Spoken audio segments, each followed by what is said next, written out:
There to make our money make money. It probably takes a year to 2 years to really start seeing money. That title of executive producer on a feature is not the same as the title of executive producer on a television show. Because what you're seeing on television right now is history in terms of where decisions are being made today. Don't give yourself a bad review before you start. I'm sorry, I'm super awesome, and this is my pitch. What are recommendations for packaging? Getting to the right person at the right time, and you have the right piece of the package that they want to see. And be able to adjust, because the plan will never execute exactly as you plan it. If you set aside money for social media, for a publicist, for marketing, things like that, and really you don't have to sit behind those dollars and you can have more control of your own release. You can't go wrong. For me, I knew that my episode was either going to be awesome or fine. That's the risk you take. That's right. It is Venus Jones, and Venus, I'm not going to lie, this looks pretty amazing. It is something that everybody's going, wait, what? And you could go check it out, littleredmovie.com. Little Red is writing the wrong. Well, hold up. What's happening with Red? Oh, Lil Red is riding the wrong way in the hood. That makes sense, man. He right anyway in the hood. You get right. All right. So let's talk about that. Venus, obviously, this looks fun. It looks amazing. It looks great. And Venus, I know you got a lot of things going on, but let's talk about this. What made it, as they say, because sometimes people don't understand everything that gets there to get it made. Great question, Aaron. Thank you first and foremost for just having me on your amazing show and just for taking the time to make us feel welcome before we even show up to La Femme. And I'm just so grateful. Well, we're grateful. We're grateful that you're here. And we love everything Hollywood. Is in the name, Hollywood Live Today. Go check it out. We have a website too. It's HollywoodLiveToday.com. Anyway, Venus, this is something that I don't think people understand, unless you're, as they say, from the hood. But the hood sometimes is a good place to go, and sometimes it's just not. And people, they don't get it, right? But let's talk about that. Yeah. Well, your first question, how long did it take? Well, I started writing the script because I wrote it, I produced it, I directed it, and I narrated this short. It's an 8-minute short, but it took 10 months in production, and I feel like it's still like a snowball that's rolling. So I'm still working with Lil Red, and I'm so happy to be doing that, because it's a when you think about the hood, to your point,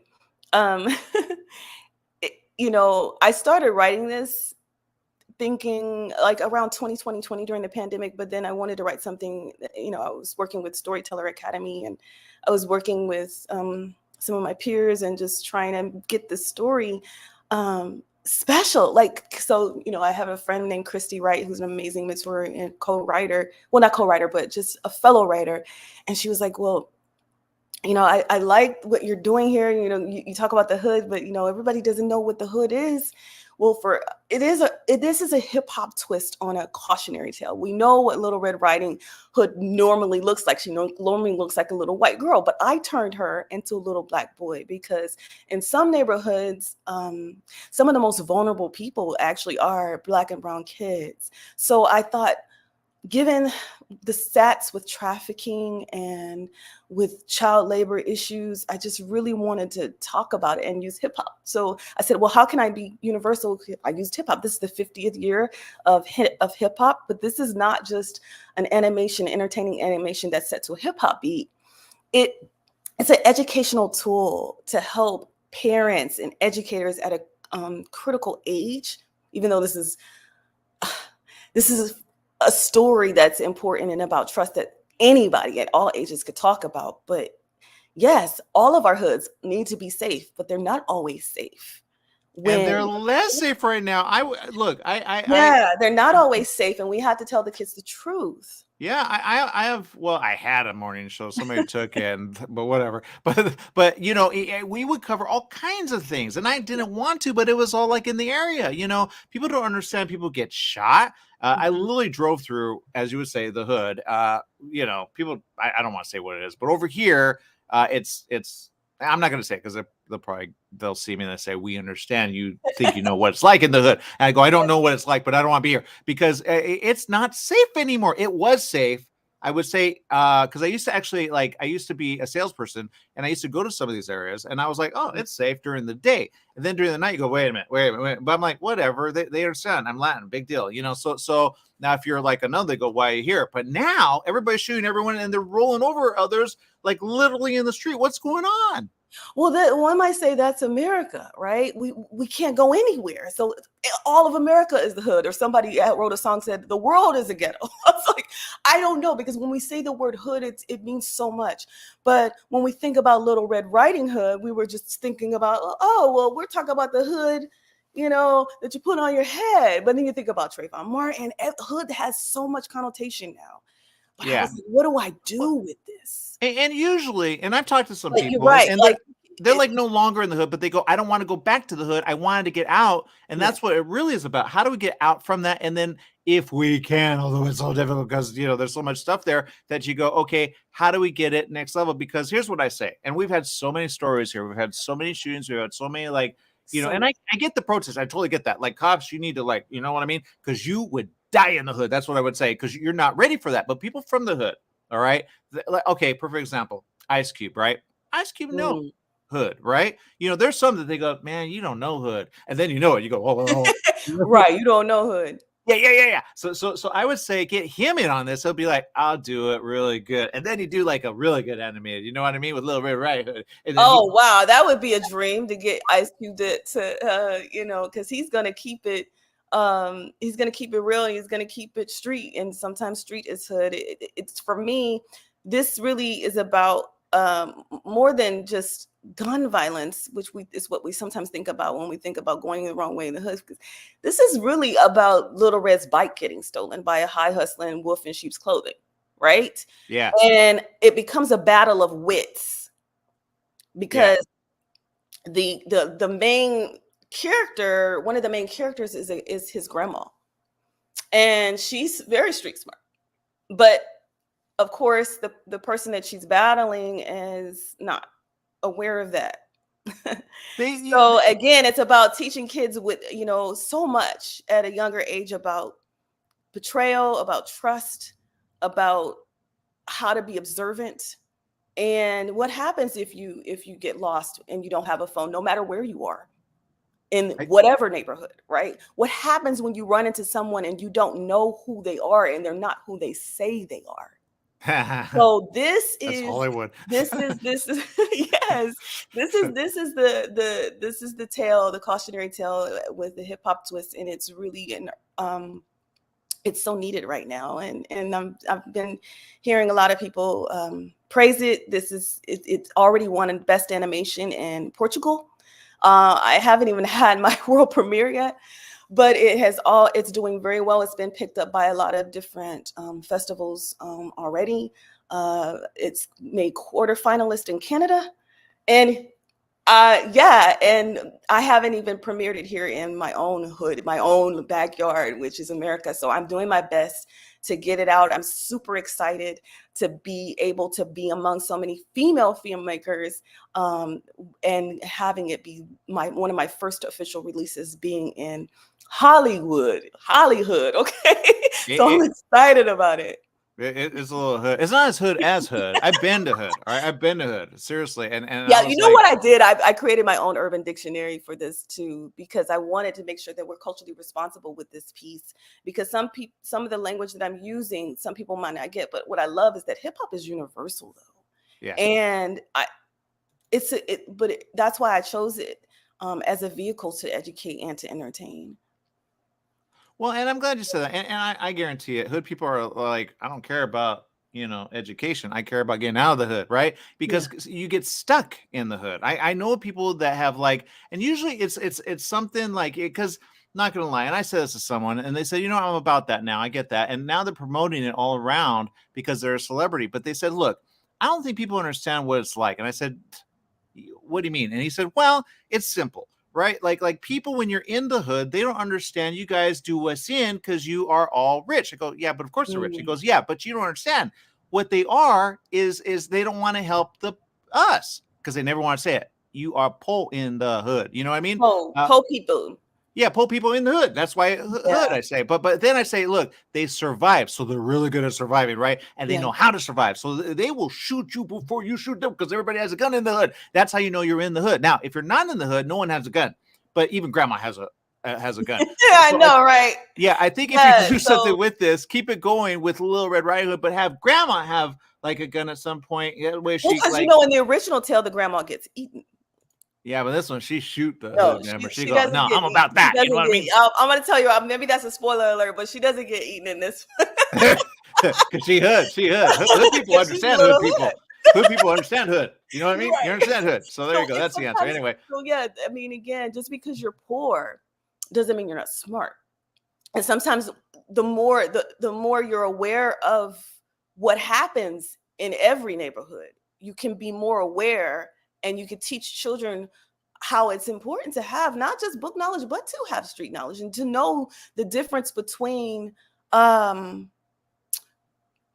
taking things at face value, but also starting at an early age to be a critical thinker, and how life-saving that can be. You can make one wrong move and end up in a situation that, as they call it, a trap. Yeah. Right? Yeah. You can end up in a trap, and trap life is not fun, even though sometimes people make it seem fun, but it's not. It's literally, you're in a trap, and it's hard to get out of it when you've been trapped by a hustler. No matter where they live, no matter their color, their creed, there's hustlers out here. And we just want kids to know early about what that looks like and have that conversation. Yes. I'm glad you said that. Thank you for that, because again, they survive. They say it. We survive, man. And I say, yeah, but you guys survive, and then get out of the hood, because the hood, the hood. It does a lot of people in. It does them in financially. It does them in with ideas, because they want to get out of the hood. That's why a lot, like Straight Outta Compton, perfect example. Straight Outta Compton, they would say, well, like they don't want it out there, but it really is. Tupac, perfect example. Tupac. Now they're going, well, did that guy do it? And I know, right? That's in the news right now still. Yeah, but people forget. People get shot. Sometimes who they know, what they know, and then who they don't know someone, and then they want to do them in, and so that information come in. But and I say, Aaron, because it's so important, because that's the real another question in I have a discussion guide that goes with this. It's like, how do you get people to talk about trust when they already are untrusting of the people who are supposed to save them, whether it be the police or they're not trusting of the people who are near them, and they don't know who to trust. I don't trust the police. You know what you need to do? Here's the simple solution. The only way to trust, when you don't trust, because some people don't even trust their family members, man. Right. Grandma could be shady. You know what I mean? And you're like, I don't trust you. You know what I mean? I think you're like that guy. But the point is this. I think they need to hire people from the hood to basically patrol the hood in a way, and then monitor that, because sometimes they have, like, people don't want to say it, but it's true. They have guns, and they have the hookup for, like, training day. Perfect example. Denzel is about that. That's a good example. Yeah. Yeah, Denzel's about that, and that's on the block in the hood. It really is like that. Like, seriously, I went there recently. Can't always, because sometimes it's one of the biggest misconceptions is that, and this is what's scary for me to have this conversation, because it's very it was tough for me to make Little Red a black boy, because that's something we haven't seen before, but reminding people that little black boys are vulnerable, right? And yes, we don't see them as this innocent person who can get lost in an urban jungle or in the woods, but it starts with the little boys, and sometimes we just think only the little girls need to be protected. But that's why I wanted to make him, but also reminding people that all skin folk ain't kinfolk either. Just like you said, Training Day was another example of that. But it's important to remember what's more important to remember is what we're going to do to stay safe. Because this even when I was writing this film, even after the animation was created, and I want to give a shout out to my animator, Matei Emmanuel, this is an international project because I worked with him and found him on Upwork. And when I saw the vision, I was like, oh my God, this matches exactly what I was looking for. His work, his art, some of his art. And that's why I reached out to him. And they have the similar situation there in Kenya. And all around the world, there's places where we can go and we don't necessarily know if the people are there really for us. But this is why, again, we have to have these conversations, and I'm excited about leading it. But it was scary. It was scary telling this whole truth, because it's never easy to talk about people devouring their own or people that look like them. But I think it's time for us to all be completely responsible about talking about the dangers of capitalism being the real evil of people doing and asking kids at an early age, what would you do anything and everything for money? That's the thing. I know we're out of time. But since I got the logo ABC, I say responsible. Okay, responsible. And here's how I say it. It's very simple. They say money does in the streets, and in a way it does. And here's how. They don't invest in it. Okay, they don't invest in it. They basically let them kind of, in a way, just and they say, well, do community. And I say that doesn't help because everybody's bored about community. Yeah. But what you do is you invest, and then you make it go next level with you hire from within. You just got to kind of do a background check a lot. And then they'll patrol. And then the kids go, I trust you because you're from here. He goes, yeah, I'm from here. But trust me, I watched a movie, Aaron. I watched a movie called Reimagining Safety. That's what I was trying to say. And that made me change the last line of this film, even while I was making it. Oh. In this because I was like, so that's when this film became not just about trust and betrayal, but also about reimagining safety, to your point. What does it look like when we control our own hoods? What does it look like? Because the cops are just right. So my ending is a lot more speculative, and I hope it opens up the conversation. But I'm also hoping that we will continue the conversation. What we do, right? And just continue to remind ourselves of what's the difference between hardcore capitalism and people just always putting profit over people. You know what they do? They build on top of people that come on. New York is a perfect example. A lot of those places that are big now was the hood. Now it's like revamped. But they're doing it here. One more thing I wanted to say, Aaron, because you were making me think about plants. I just saw this quote. When we're looking at plants, if a plant's not doing well, you don't say there's something wrong with this plant, let me throw it out. You change the conditions of what it's growing in. Oh, I like that. You put it with other plants that are like, will help it, right? You say, right. The out of Compton people need to do this. Maybe this plant needs a little more light. Yeah. Who are the people we need to do that. All right. I know Ice knows a bunch of them. Yeah. Yeah. Okay. All right. Well, we got to go, but we're out of time. But thank you so very much for spending time with us. Again, it's all there. You can check out La Femme. Get your tickets right now. Great subject. I know it's a short, but you got stuff there. Okay, keep it going. Keep it going. We'll be back right after this. All right.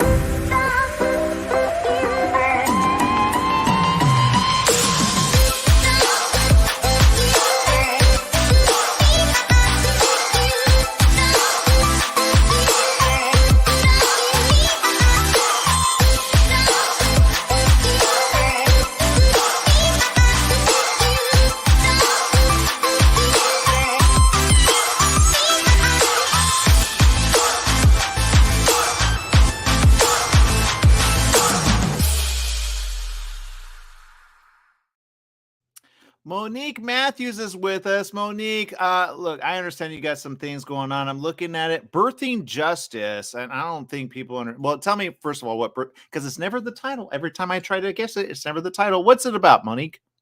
Birthing Justice is exactly what the title says. It's about we seek justice and equity for Black women giving birth in the United States. Okay, see, there it is. There it is. So you better get it together. Okay, Monique, look, I see, there it is. Oh, can you, I don't want you to stand up. I don't know. Yeah, there it is. Okay, Birthing Justice. I need to support that. It says every woman deserves, wait, let me bring you full screen. Hold on. I want to get this because you need to support. Go buy one. How much are they? I'm not sure, actually. This was gifted to me. So Oh, I like it. Every woman deserves a beautiful birth story. Okay, so there it is. Birthing justice. I like that. That's really good. You need to go next level with that. And I think you could do like a crowdfund thing and then like, make it make sense. Awesome. Okay, I'm about that. All right. So Monique, talk to us about the story. Obviously, we need to know, what's it about, what, and what made you make it, because it's a very serious subject. Well, I mean, it's something that the Vice President of the United States has been discussing for quite some time. She actually created a bill called Momnibus when she was then a senator. So it's something that's been around for quite a while. It's been hiding in plain sight that Black women are dying giving birth. The United States itself ranks 22 out of 35 developed nations in terms of giving birth. And then when you look at Black women, we are 32 of 35 if it was just Black women in the United States. So okay. Can we talk about that? Thank you. On the show, I'm so glad I do a show, because no one censors me. Thank God. Except keep it G. That way we get promoted. Okay, now, Monique, what is the reason people because it's right there. It's right there. It's so simple. But I need you to say, because if I say it, they go, oh, you're one of those. I say, no. Monique, what is the real reason women are dying, especially Black women? Systemic racism. And what does that mean?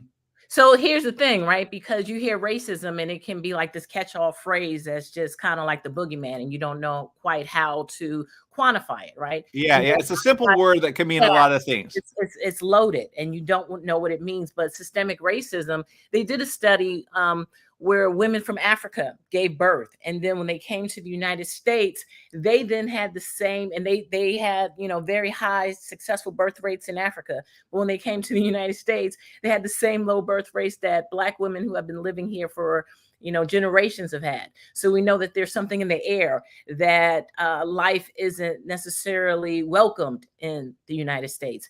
And then there's a situation where if you're a woman in the United States in general, people don't listen to you. When women talk about health issues, people don't listen. And then when you compile that and have a Black woman talking about issues, we have just things in our society that make it seem like, Black people are overstimulated on drugs, that Black people, so they ask for more pain medication when they're not really in pain, that they can bear more pain than other people. And so these thoughts that are in our mind, they affect when people see us, when people treat us.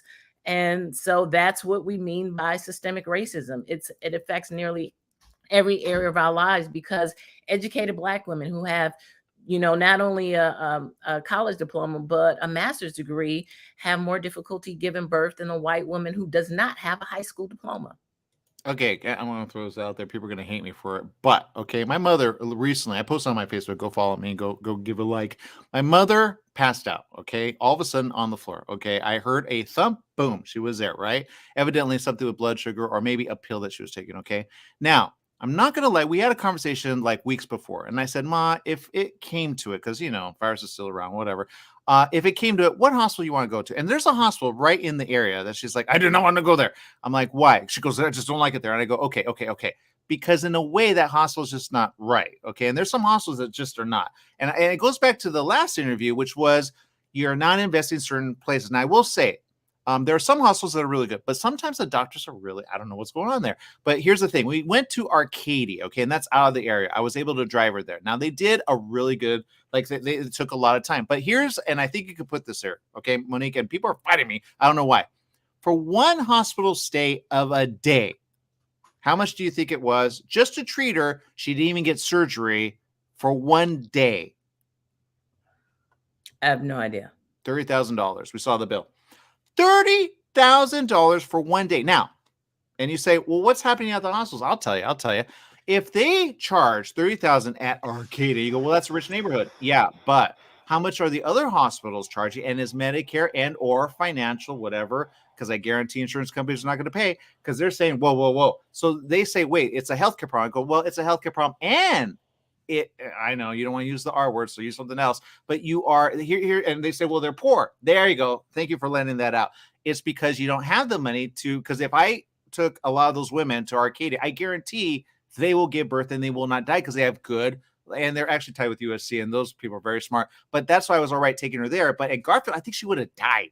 I know people are like, Yeah, that's actually true. Yeah, that's not really what I'm talking about, Aaron. Okay, then help me. I'm actually talking about the opposite, because we've had really big cases where Black women died at Cedars-Sinai. Actually, in Los Angeles, if you watch Birth and Justice, where Black women should go is to MLK Hospital in Watts, because they have a birthing friendly designation and they're midwife led. So it's proven that Black women, if they go to a Cedars-Sinai, could possibly die. And there's a huge lawsuit right now because women die there. Women can die anywhere, but the theory doesn't hold up with poverty, because not all Black people are poor.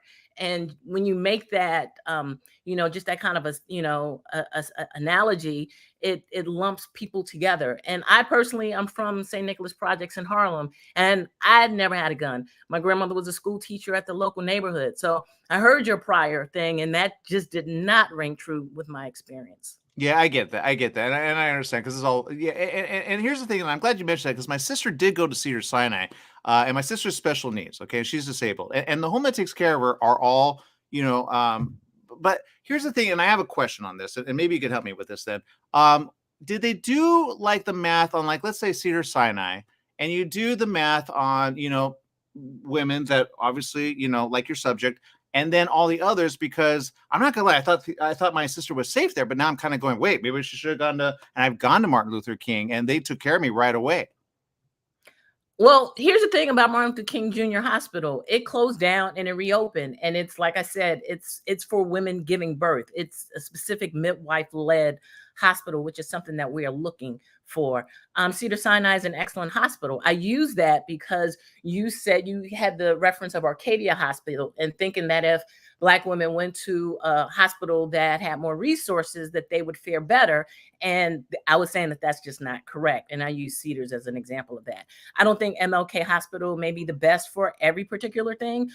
I'm just telling you what is an amazing hospital in Los Angeles. It has a baby-friendly designation, and it's midwife-led. And that's something we want to get back to, because midwives have been in, every holy book. They've been in Mesopotamia. They've been in ancient Egypt for giving birth and ushering life into existence on this planet, on this plane. And they are largely dismissed in large hospital settings, and they have something to teach us. They have over thousands of years of knowledge about giving birth, and we need to listen to them. Yeah, and I'm glad you said that. That's what La Femme is about. They're like, look, different opinions, but at the end of the day, you better learn. So I'm glad you said that, Monique, and I'm glad you're putting it out there. Again, for those watching the film, what do you want them to totally understand about the movie? I want them to understand our tagline: every woman deserves a beautiful birth experience. In our society, we don't regard birth as a wonderful process to have, and it should be. And we should make sure that women are not only supported, but they are loved, and they're in facilities where they're shown their value in every single way. Is there a facility that like they do not, they actually survive all the way through? There you go. Oh, there's no racism there. Aaron, you are hilarious.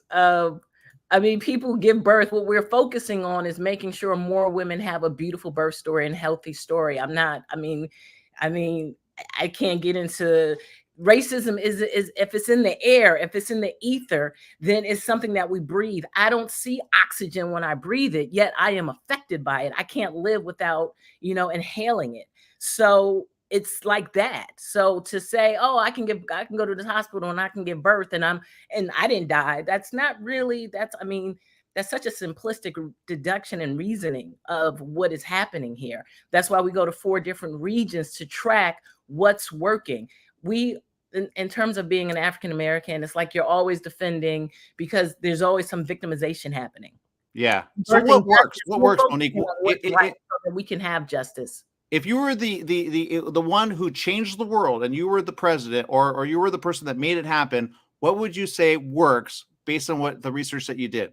Because obviously, what your subject's about. Listen to moms, listen to the women who are giving birth, support them. They are not ancillary. When you go to a hospital, the most important person in the hospital is the patient.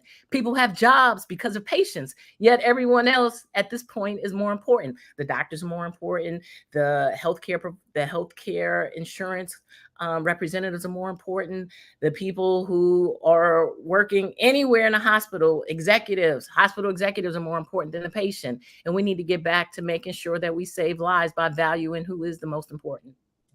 Got it. They look down on, there it is. They look down. Don't look down. Look right, and then listen.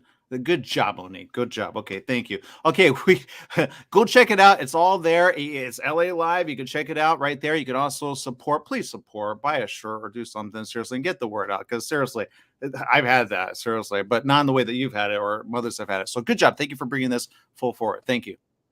One question, Aaron, is this on live right now on K1490? Everything's live, and then we rebroadcast it. We rebroadcast it. Yeah. All right. We'll see you next time. Bye, everyone. We'll be right back with more right after this. Okay. Bye-bye. In the beginning, all films were short. It's not a charity. We're not here to help you. We're not here to help your cause. We're there to make our money make money.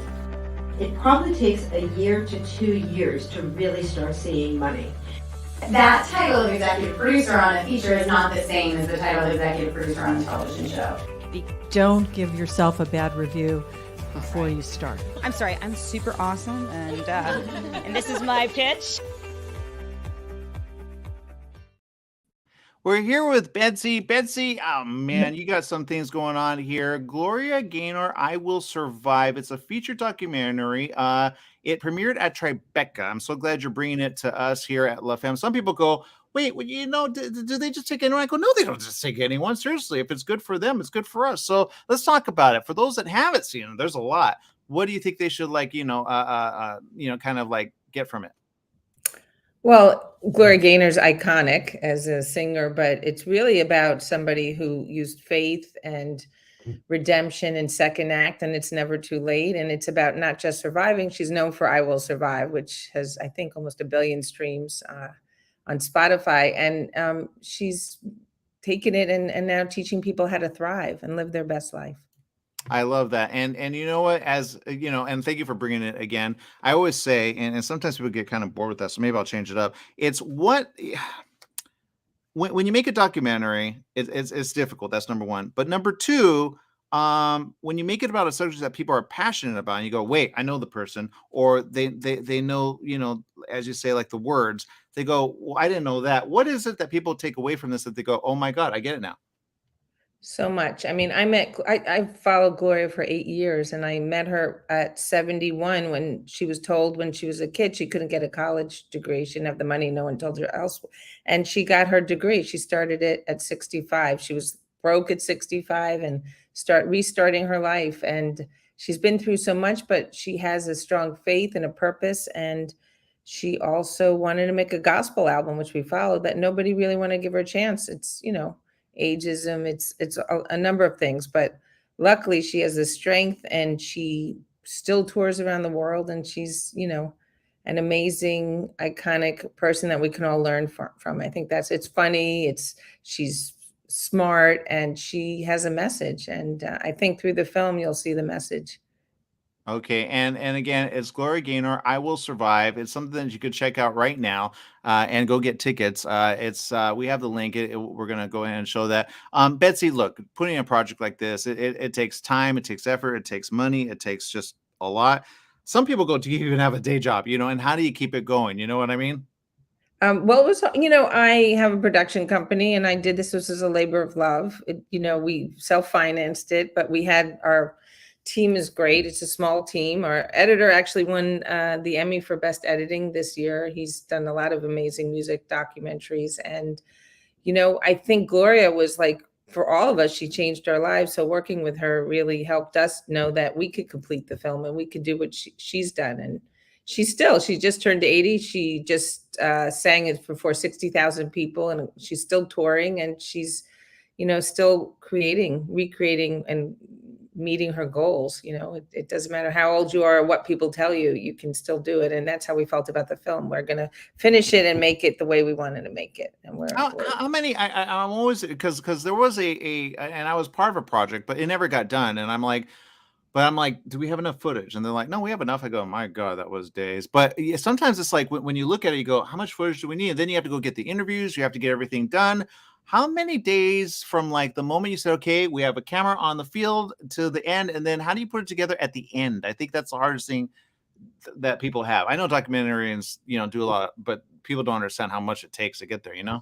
Oh, we had hundreds and hundreds of hours, and we actually found never before seen Super 8 film from her beginning on the road in the 70s, when the beginning of disco, that we had an hour of that. So it was like a treasure trove of archival, but also it was the current following of her trying to make this album and trying to, fight against all the things that are against someone who's older and at a different place in their career. And so it took us a year. We edited for a year. We really, we have both. And we also have incredible music from both the past, from the 70s and today. So it was a lot of weaving of different things, from the present day story to the backstory, which is really incredible in itself. That in itself is an incredible story that she has. Yeah, and I'm glad you're saying that, because sometimes people go, and there's so many people like, you're like, dude, they're still alive, seriously. But what would you say to people that when they go, oh wow, like I remember that, but they don't know the name, right? Because there's a lot of people that don't. I've interviewed so many people that you're like, I don't know the name, and I'm like, I know you don't, but here's the info. Because you're like, dude, we know her personally. What was that moment, the moment you met her, and then to go all the way to now, and you go, wow, I can't believe we could do a film about you, When I met her, she was a little. It took time to really gain her trust. Not that she was just a little more reserved, and we just after 8 years and sitting down and knowing each other, when she didn't want to see the film until it was done, and I remember I was so nervous, and she was so touched and happy with it, and really it was like an emotional moment for both of us. But her real purpose is to inspire others, and I think everyone that's seen the movie so far, which is just we premiered at Tribeca, and we were selected as the opening film for Nashville, and so everyone applied it to their own lives and what they can do and how they can find their own strength to do the things they really wanted to do, and felt stifled by something or someone. So I think she felt like what she would want of hope, the message of the film has come out, as the messages of all her music has done over the, everywhere she goes, people stop her and tell her how I Will Survive has affected their life. And now she's excited about, what's to come and what the future is and what she can do and what other people can do. So, I think there's more musicians that want to come to you because they're like, people don't know what the story's about. Everybody says Taylor Swift, Taylor Swift, Taylor Swift, but what they don't understand is the message behind. They go, well, that's the next. I go, yeah, but you don't understand. Like the one that she did was way important. People didn't understand who just, Tina Turner. She has a whole other story of her own, but sometimes you don't understand the story behind what it is that they're saying and why it kind of connects, right? Yeah. And also, like, this isn't, a typical, sit in a chair and let's look at your past. I mean, we followed her on a mission for 8 years, and she was determined. So there's a lot of like funny moments with her and her manager. It's also about two women really helping and supporting each other. And it's, finding the humor in life as you're struggling to get things done. So there's a lot of, it could have been anyone.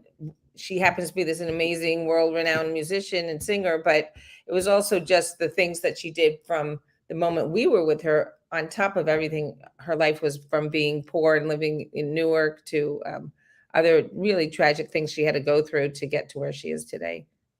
That's a lot of years to put into a project. My God. So keep it going, Betsy. But congratulations to you and all that made it happen. Obviously, a great, like her saying, look, I want to see at the end. Because sometimes I always wonder, do they want something edited out? Because I remember when we did a documentary, first, like, you cannot use that, you cannot use that, you cannot use that. And I'm like, well, then what are we going to use? But you need like all access, but then you go, I get it. That's private information. I get that. And then they change what they say and you go, I thought you were about that. And they go, no, I'm not. Because we get hit up so many times with people that say, take that off there. I said it. I shouldn't have said it. And I said, but you said it. I mean, what do you want? So anyway, keep it going.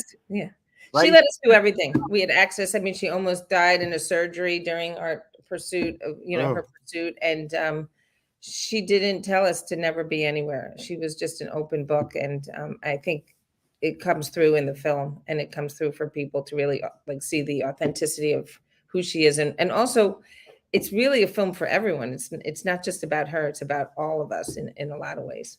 I love it. I cannot wait for it. Sometimes these are the ones that lead to a really big feature. You know, I think that was like Ray Charles and a couple other projects like Tina Turner. Her story got out there, and people go, "I didn't know you went through that." She goes, "Yep, there you go." Whitney Well, we Houston, will be right? nationwide February 13th, which is Galentine's Day. We are going to be in the theaters, so it's very exciting. All right. Leslie's like, "Hello, don't forget about La Femme. You're here." So Oh, no. The Femme is first and foremost. Thank you. Okay, La Femme, and it's online. It's October 28th, I believe, on 12 o'clock. Yeah, you got it. All right, so there you go. No, the whole reason we're doing this is a movie about a woman who's had women supporting women, and this festival is for 19 years where has been supporting women, and I really feel strongly that we want people to come out and support the festival as we are wanting to, and Gloria wants to support the festival. Yeah. Oh man, if she could come out, that'd be great. All right. So thank you very much, Betsy, for everything that you're doing, and keep it going. Okay. Okay. More after this.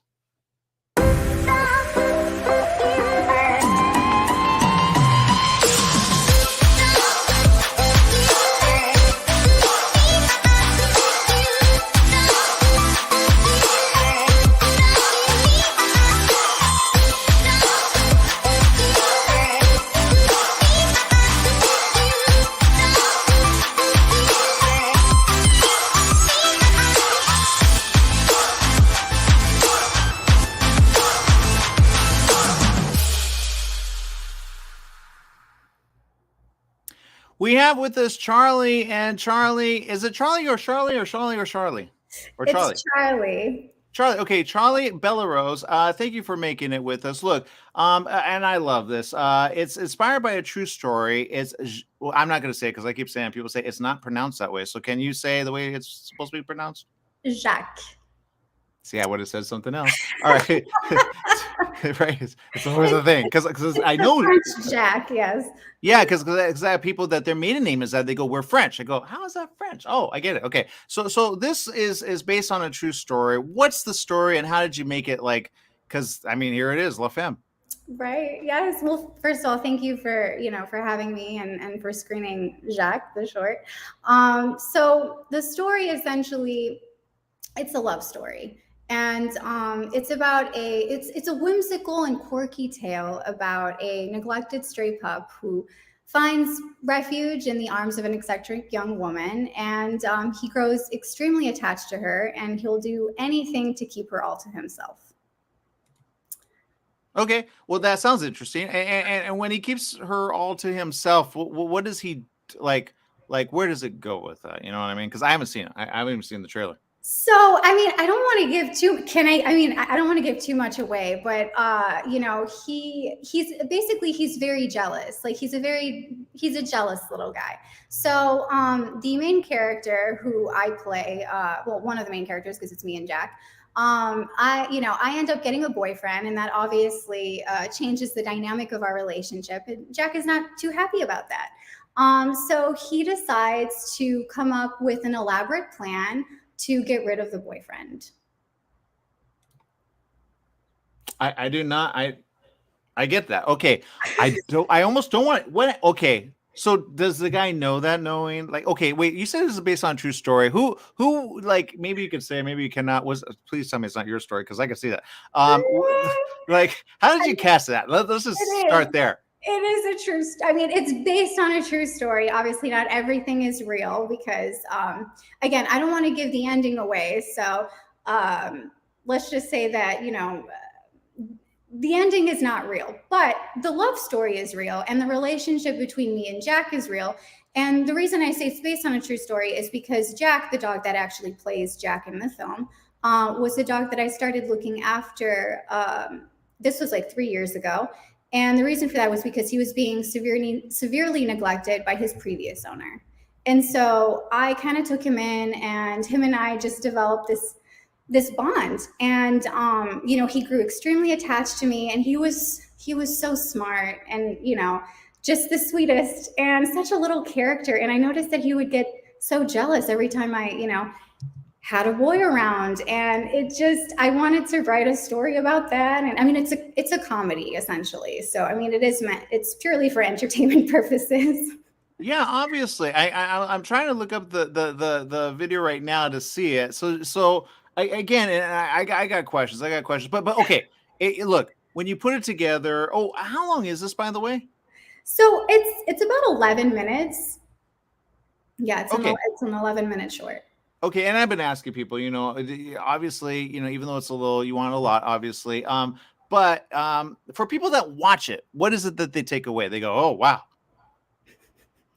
I mean, everybody who watches it loves it, thankfully. And they just think it's hilarious. I mean, the takeaway, again, purely for entertainment purposes, but they love the world that essentially I created, because it's not just about the story, but it's also about the world that, these characters live in. And it's a very vibrant,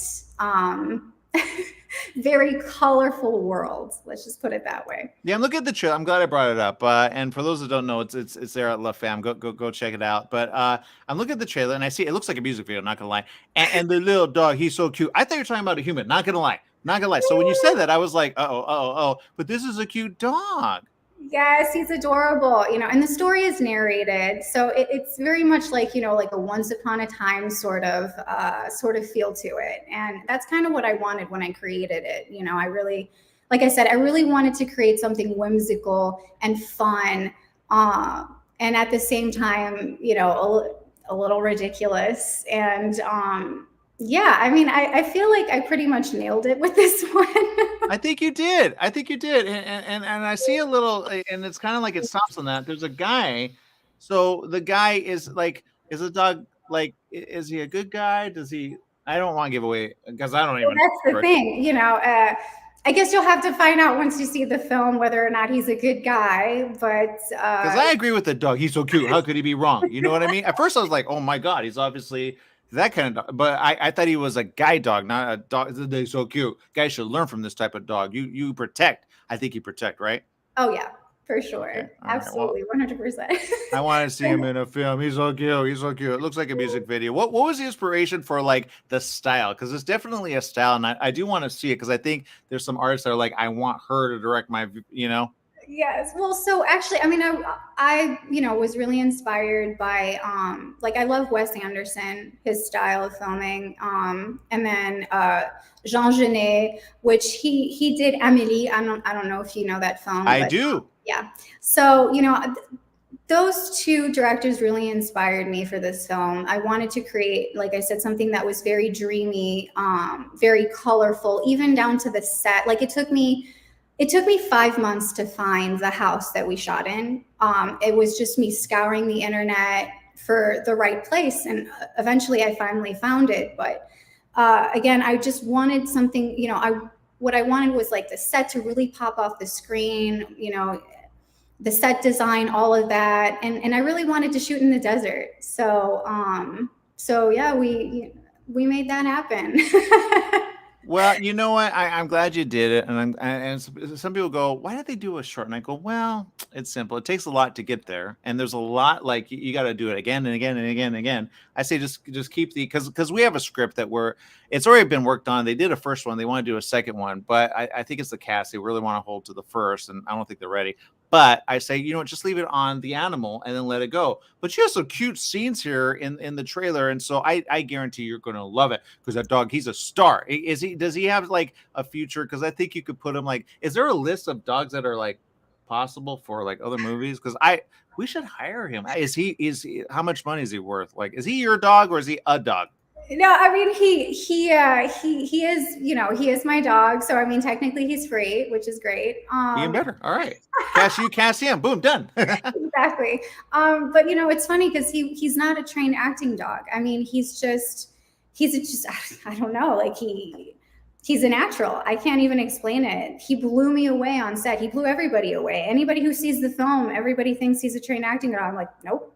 I wish I could take credit for it, but I'm like, there's something there. He just knows. He just knows. I think he even knows the story. He's like, got it, done. Anyway, he's a cool dog. All right, he's a cool dog, and I love he's so shaggy. But anyway, what kind of breed is he, by the way? He's a cockapoo. So yeah, he's a cocker spaniel mixed with a poodle.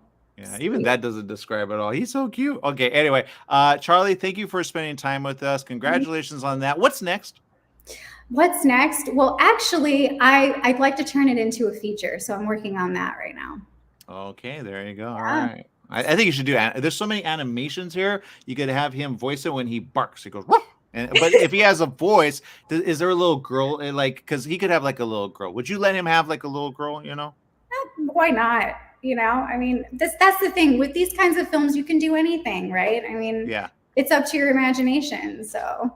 Yeah, I love it. All right, keep it going. Congratulations. Great. Oh, I have to ask this since you did the style. What okay, because people say it's software, and then some say it's a program, some say it's the editor, and I say, well, it's coloring technically.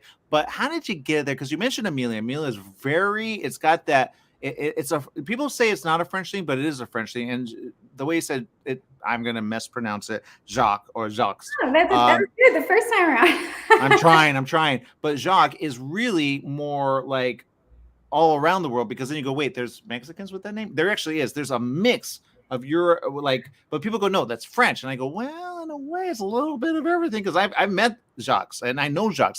I have them on social media, and I'm like, whoa, Jacques, but Jacques is the right way to say it. I think, and it's French and I think Canadian, because we have a woman, she's done the interviews before. Anyway, we're writing a script together. But okay, so here's my question. Okay, from person to person, I know other people are like ready to go here, but if you want to write a French film and you want to do something where you go, oh, that's going to get taken, what kind of film do you do at some point, like when it comes to French or France? When it comes to French, I mean, that's a tough question.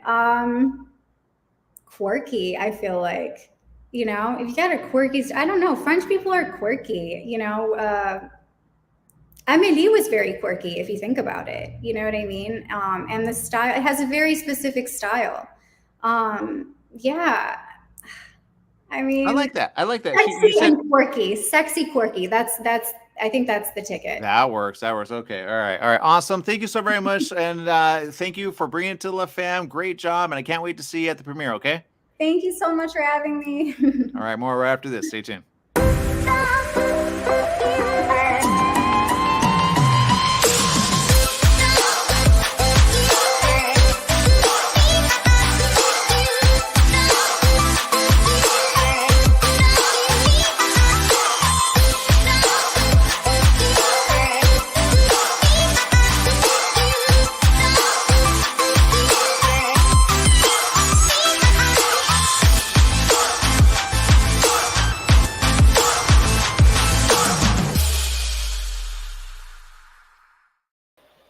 We have with us Jennifer, and Jennifer, hey, how you doing? We have Sold, okay, and it's not what you think. I think, but I don't know. It could be, because when people see Sold, they think it's a house. What's Sold about? Sold is about two best friends, and basically one of them goes to a farm to help the friend, and then she gets kidnapped, and then throughout the journey, she goes in, and she's actually a fighter, and she fights her way to try and get away from the bad guys, but then she realizes she thinks that at some point is led to think that her best friend had betrayed her, but there's a lot of unforeseen things happening in the background, and and then you'll find out what happens at the end. But I think it's about friendship and the fear of betrayal. That's kind of a personal thing that I kind of had based upon, and it was my graduation film from last year. Okay, where did you graduate? I graduated from Emily Carr, and I've actually been a STEM performer for 10 years. So it's quite a long journey that I was in school for, and I'm very happy that it was all done. I'm so glad you said that. I think I can hire you. I think you're good for it. Okay, here's the thing. I have a lot of stunt people friends. Okay, we're going to maybe I should promote. Yeah, I'm going to promote it. It's called the American Film Market. Okay, and the American Film Market is really good for a lot of people to kind of mix, but it's so expensive. It's like $1,000 just to get there. Anyway, we're going to be covering it. I think we covered every single year except coronavirus and all that. But the reason I say that is, I think stunt people really want to do their own thing. And there are some people that I know that are in stunts, and some even in wrestling. And now they make their film, but in a way it gets kind of squashed. And I go, why does it get squashed? And I think you need a good script. So let's talk about this. Obviously, this is like your big one when you graduate. Is there one in your mind that you go, if I had the money, I could do it and I could be because I do my own stunts. I don't need someone else doing the stunts. That makes no sense. Actually, I started in my film as well. That makes sense. Yeah, directing, producing, and I wrote the script, and I started in as well. I don't really have a huge idea on what I want to do next, but to focus on this film, I think I started thinking about it based on the location, and I had access to a farm that my dad and his current wife has, and he had a whole bunch of stuff there, and the location was really cool. So when I first initially started thinking of idea, it was based around that and like a budget that I was able to maximize, or no, just the location I was able to maximize, so it looks really good and it looks like it has a big budget, but it doesn't. And luckily, I had a lot of support from my school and the equipment that was provided, and in our class, like everyone helped each other, so we got a lot of support. What did you shoot on? We shot on I think it was Red, Scarlet, and also Black Magic. I think 8K or 4K. My DOP took care of it. I think they have 16K now, right? They went big. I'm like, my God, what are you doing? Like, it's good for wildlife. I don't like, it's too high of a resolution, but you can do a lot with it eventually. But it takes up so much space on the hard drive. But here's the thing, and I love school, okay, and I love when people go to school, especially you. You said something that I think people need to take note on. You went to school to do, like, I think film, right, or study other things, maybe obviously with it. Yeah. But in a way, you're a stunt performer. You've done stunts. Can you mention any of these stunts you've done, like in the past? I worked on Star Wars 8, The Last Jedi, and I double Kelly Mary Tran. And there's a really cool stunt where you go on a track and then the mechanical horse like hits like a 90 and then you fly off. I flew off into like the edge of a cliff. But that was pretty cool. Hold up. Okay, now everybody's like, what? Because you mentioned Star Wars, and they go, wait, what? And I go, see, you should have paid attention the whole way through. But and that's what I mean. So while you're doing stunts, obviously you get hired for that, but then you say, you know what, I want to, like, what made you want to go to school for film when you could have just said to someone, hey, you got a film? Yeah, okay, I got an idea, and then do it. What did you learn that you go, guys, you need to do it? Because I think they should be a sponsor of the film festival. I'm sorry, I think I kind of lost your question there a little bit. Oh, it's okay. It's simple. Why did you do learning there when you're already in the biz? Is what a lot of people would Actually, say. I was starting to pursue stunts, but then I went into university, and I originally because I like drawing as well. I actually wanted to do like animation or illustration, but then I was like, oh, I could draw my own time and learn, and so I wanted to learn more about film as I was getting into film. And then once I got into film, I was already started in the filmmaking journey, and it was just very like hand in hand. And I felt like learning more about filmmaking and then also performance and side, like the camera side of it, like it just all goes hand in hand. So I continued the journey, and then whenever I could, when I'm not working, I tried to finish school, and it took a few years, but it's all good now. No, I'm glad you could say it, because some stunt people are like, I cannot say this stuff I work on because they don't want, I had someone say that they doubled for a very big celebrity. It's basically someone, J-Lo. Okay, that's the answer. But I'm not gonna say who doubled for her, but she fell, and you get paid to fall because you could hurt yourself really bad. The newest movie with Tom Cruise, love Tom, but obviously some of the stunts he actually does, the fly off sequence he did himself, which you shouldn't do. You let a stunt performer do that, right? But stunt performers sometimes do a guy's thing, especially if they're like, small in stature, as they say. Have you ever doubled a guy? Have I ever doubled a guy? No, I haven't. Yeah, sometimes they do, actually. That's the secret. They don't let out there, because what they, and people don't know this, but I'm all about stunt. There was a moment when stunt said, we protest. This was an Oscar thing. But anyway, I say this, get paid, okay? But they were doing something very interesting. They said, look, a lot of stunt performers don't get credit for what they should. There's a lot of kids that get like doubled by, a woman, right? And then sometimes there's a woman that gets like a guy to do that, and they go, why can you not just hire a girl that's actually that stature? I know people in the biz that do this, right? And they do it for a living, but they get hurt. So I'm sure you have good insurance, right? Mm-hmm. Yes. Okay, so awesome, because I guarantee you're going to make a lot of money when you say, I did Star Wars, guys. Now, can you help me with my film? Because if you had the money for the film, what would you do with it?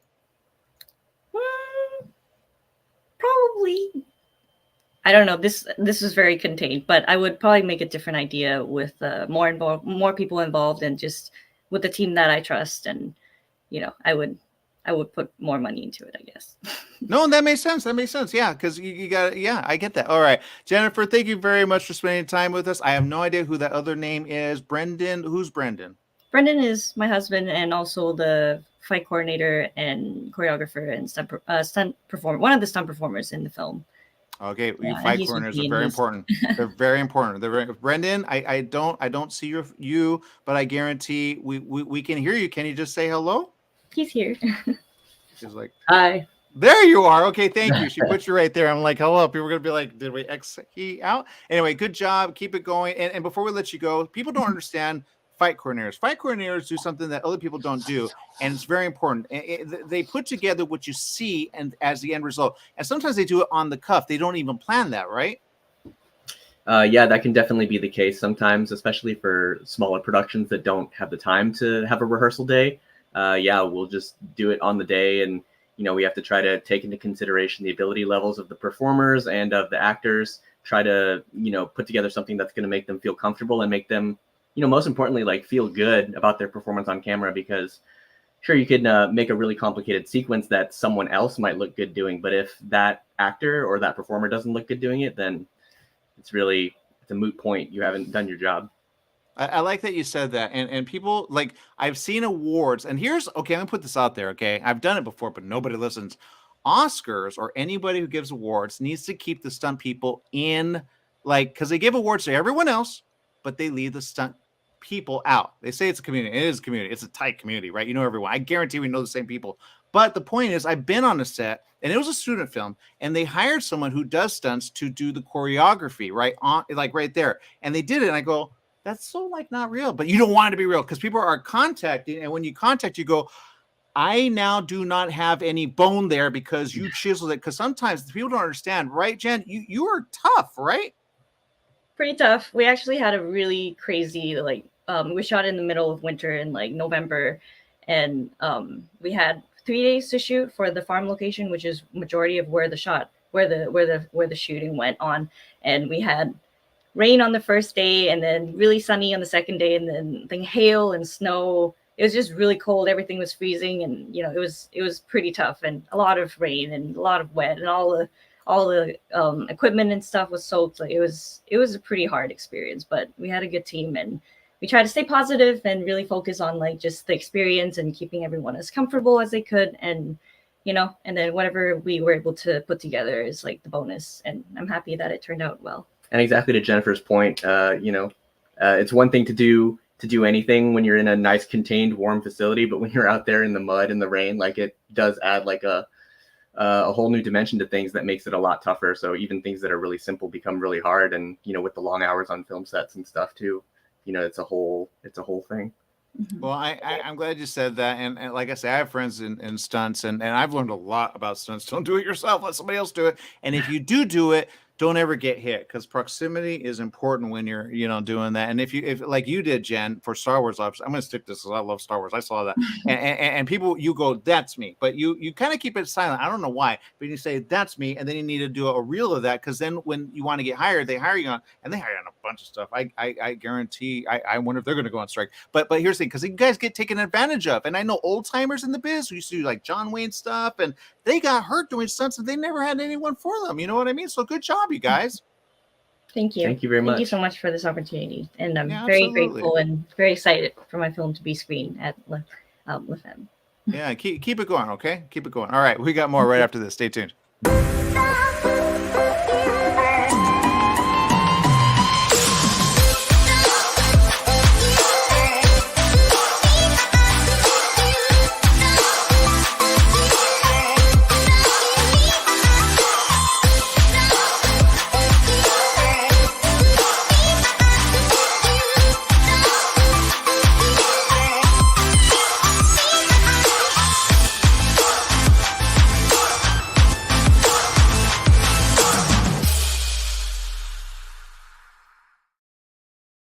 We have with us Way. Oh my goodness, I love that. Finally, somebody did it like right. They put it right behind them. Seriously, is that the like? It looks. That's my banner. That's my film banner. This is like this is a golden shot that I loved, and I thought this is the inspiration shot I had for my film. So, Here you go. Yeah, it looks. I mean, and right there, I want to see it right now because it looks so like okay. The woman or the young, like okay, tell me, it's called Prayer, but what's it about? Who is she, and why is she in that pose? What's going on there? So basically, this is like a non-narrative animated film. It's very focused on the environment, but basically, this is a farm girl. She's living by herself in the countryside. She's going back and forth from her house to the outdoors, doing some kind of chores.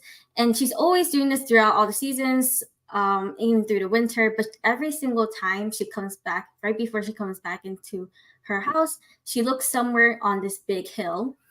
And I'm not gonna spoil too much about like what's happening on this hill scene because this is like a huge impact I've noticed with my audience and especially with me. It really kind of makes some people cry. So I'm gonna keep that part quiet, but it's a very sentimental piece because it was inspired by my own personal feelings from my freshman year at college. I'm graduated now, but Right. my freshman year at college because I was like first separated from. I was away from home for a long period of time. And I was in a place where I didn't see a lot of, I'm Cantonese, by the way. I didn't see a lot of Cantonese people, didn't speak it for a while that I kind of forgot. So I just went through a lot of homesickness and it made me really think about home. And then when I was in my senior year making this film, I really tried to hone in on that feeling that I had where I wasn't sure, like, am I like not being surrounded by my culture anymore? I started to have some self-doubt. I felt really lonely at times. And this film is basically about separation from your home, your culture, but this has a happy ending in the end, I promise. Yeah, that's pretty much it. And it was very sentimental. And I think my personal feelings really showed through this because when I had it debuted in my college, a lot of my friends, they went up to me and said, "This made me cry. Why did you do that? How could you do this to me?" Yeah. It connects, and it's hard to make a connecting, especially now. Let me ask you this because it's obvious. I'm looking at that shot, and it's a good shot. I love like, and people don't understand how much it takes to get there. Just to get that shot, how long did that take? Oh my God, I can't even. I have to say, because like this whole film process was around 3 months, and it first starts with like, drawings, little quick sketches. Then I actually position the camera and everything. I would say positioning the camera itself was pretty quick because it was only a few seconds just to put it there. But it took a couple of days, actually like 2 weeks or something, going back and forth with my classmates, my professors, and also my friends, just saying like, hey, how much does this shot speak to you? Is this like a good angle? How's the lighting? Is the color right? Is her like silhouette right now, is that speaking to you? Everything about that. So it's not about like the setup that took so long, but it's about like the little fixes, the little tweaks I had to do afterwards, after gathering everyone's opinions, because this is a film that's kind of for me, but it's also I want it to speak to everyone else the way it has affected me. Well, you know what? I'm so glad you said that because I know people in certain. What school was this, by the way? The one that you graduated from? Rochester Institute of Technology. Woo woo! All right. Now, and that's what I say. And they say this. They almost preach it. They say it's not the program, it's not the software, it's how you tell it. But you, in a way, kind of tapped into something that I keep saying people need to do more of. And Disney does this, like them or hate them. They do this, and they did this to the Hispanic community when it came to Coco. All right. They did it themselves, and they do like a very loose thing, right? And then they show it in front of a lot of Hispanic people or Latin people, and they say, "Okay, what is this?" And they go, "Man, you are so that. You are stereotypical. You're this or that. You're this or that. You're that." But they go, "Oh wow!" And then they changed it. Now everybody loves Coco, right? Now, something that you're doing right there. It looks kind of like animated, like somebody mentioned earlier. I think 2D still think it is, but I love it when you can make like. What program did you use to make that? So I used a lot of programs. I used Maya to initially build the character and ZBrush to build a character. It's a lot of different programs to go through, a lot of passes. But in the end result, like just putting it all together, rendering out the lighting and everything, that's Unreal Engine, which is a gaming engine actually. But it is. In recent years, it's becoming more used for film. I think it's being used for virtual production now for like a lot of high I think The Mandalorian. I correct me if It I'm wrong. is. The Mandalorian was used. So it's a very strong engine, and it has such a steep learning curve. A lot of me and my classmates, like, of course, our professors were helpful with this, but we also had to reach out to online resources because at the time when we were learning from our freshman year and everything, it wasn't primarily used as much. So it's kind of like we're on our own, and there's these glitches, technical errors that we're like, oh, how do we fix this? And the internet's like, we don't even know yet. Bugs. They're Yeah. bugs. Trust me. I've worked on some of these. I actually, when I was, I don't want to give away how old that is, but Maya, I did something that was Angelina Jolie, you know, like a face, right? And I'm like, if I'm going to be stuck to this, because it's the vertices that you got to get right. And then you get that right. And then I go, but if you spend time on that, you don't have to do it again and again and again and again. And if 2D implements this the right way, and I see, like, okay, go to Netflix, you'll see a lot of anime there, and they're doing this, right? There's some really good ones. I don't even know the names. But they're doing this, and it's like a mixture of 2D with what you're doing. And so I say this, I say it goes next level, I think, when you say, and you pull in people that do it with you. But I think this has a story of its own. So I'm going to stick to this because I have so many questions. I need to have you back on the show. But here's the thing. It's prayer for a reason. Let's talk about that. The why did you call it prayer when you probably could have called it something else? So one of the things I was thinking about, so I was tapping into a lot of like family and holiday memories. And the thing that speaks to me is that this came from the biggest story was I went to China in 2019 before my freshman year started. Everything was freshman year. And I think my mom brought me, actually, no, not 2019. Oh my God. I've been to China so many times. Yeah. It was actually middle school. My mom brought me there. It was the countryside, and it was where she's from and everything. And then I remember I was on a motorcycle and we were going up a hill. And I'm a city girl. I was born in New York City, so I couldn't handle with all the grass poking at me and everything. But we finally reached a destination, and there was like a little a bit. I think it was pretty much like a lump of dirt. Like you can kind of tell that someone was buried there, and it was actually my grandpa. I never met him. He passed away before I was born. But my mom was like, "Yeah, we're gonna pay our respects to him." And so they brought out like a roasted pig because that's what we do. We have like roasted meat, put it on a grave. We pray a little, and then after some time when the food cooled down, because it's like the smell is for the people who passed away, I got to eat it, and I think I remember just crying because I was thinking the countryside's not for me, and then I just went quiet because I realized, oh, this is the part that I never got to connect to before. Which is why I'm so thankful that like my family was able to afford to take us to China so many times, because I feel like that was the strongest connection that had me to my culture, because otherwise I don't know how I could still speak Chinese and just know like holidays, what goes on. But basically, honestly, every holiday we have, we mostly pray with incense a whole lot. So just praying, I did it a lot, even though we're not totally religious. It's just us speaking to the gods and asking for like, hey, can you please bless me this year? My daughter needs a job. I hope she's smart, and she's always saying, I hope she grows taller. Because I'm sure. Oh, I love that. I love that. I love those little silly blessings. That's so cute. But and I have a question. Because I'm looking at it. I just had a thought. Not gonna lie. I used to call this one. You know, people don't know this part of my life, and I kind of don't put it there. But anyway, I have a person. She's native. Okay, and I know that's your story, so it's a good story. But I call her Lil Ninja or Lil Warrior. Okay, of her people, because she's very strong. Okay, and I kind of go, like, if I had to hire you, how much would it be to like hire you to do a story like that, or just do a little short? How long did that take again? It took me 3 months, and honestly, it was actually not 3 months. Oh my God, I keep mixing this up because my previous films they were 3 months, but this actually did take a year. But Okay. even with a year, this was a lot because it was a 5-minute film with 3D and everything, and Yeah. I mostly did it myself. However, I did get a help from some of my classmates with animation, because I'm more strong in creating like 3D creation than moving my objects and moving my characters. And honestly, without them, it would probably take me a lot longer, because again, like there are bugs with these things. There are so many times that there was a bug and I was on a time constraint, and I was depressed. I have to be honest with you, because I was like, I don't know how I'm gonna get this done.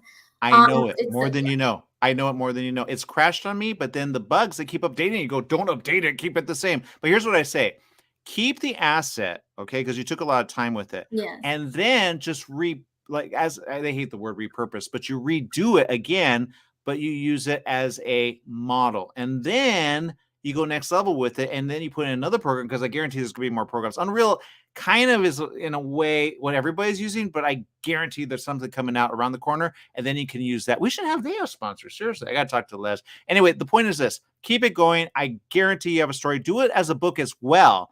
And I think it goes next level. Okay, do it as a book. Do it in I have a story. I don't think you're gonna do it, but do you know? Okay, so you know Cantonese. What's the difference between Cantonese and well, what's the difference? Because people go, oh, do you know Mandarin or Cantonese? Go, well, Mandarin's a different language. It's kind of, but Cantonese, and you said there's not a lot. And I go, you know what? I didn't think about that. What's the difference between Cantonese, especially since you're like from, the city? How do you understand? What's the difference between Cantonese and, Yeah, well, Cantonese, from what I gather, is mostly spoken from the southern part of China, and it's really big in Guangzhou. That's where my family's from. And I have to say, it's because Cantonese, there's a reason why I feel like China chose Mandarin to be the official language of China, because it has 4 tones, because we're a tonal language. But Cantonese has, it's still debated, 6 to 9 tones. So I feel like it's harder to learn. I feel like if I wasn't born into my family to learn Cantonese, it would have taken a lot of effort to try to learn the language itself. And also it's softer. I guess it's a lot softer spoken. Mandarin, it's a lot of sharper words. But honestly, sometimes when I'm learning Mandarin currently, I have to say a lot of times when I was learning Mandarin, there's some words that are pretty similar, like how you say friend. In Mandarin is 朋友. I'm probably butchered the tones. I'm still learning, but in Cantonese is 朋友. It's somewhat similar enough that I catch on to Mandarin fairly quickly earlier on. I like that you said that. I learned Mandarin, so I know very little, and I know phonetic. You show me phonetic, I could do it.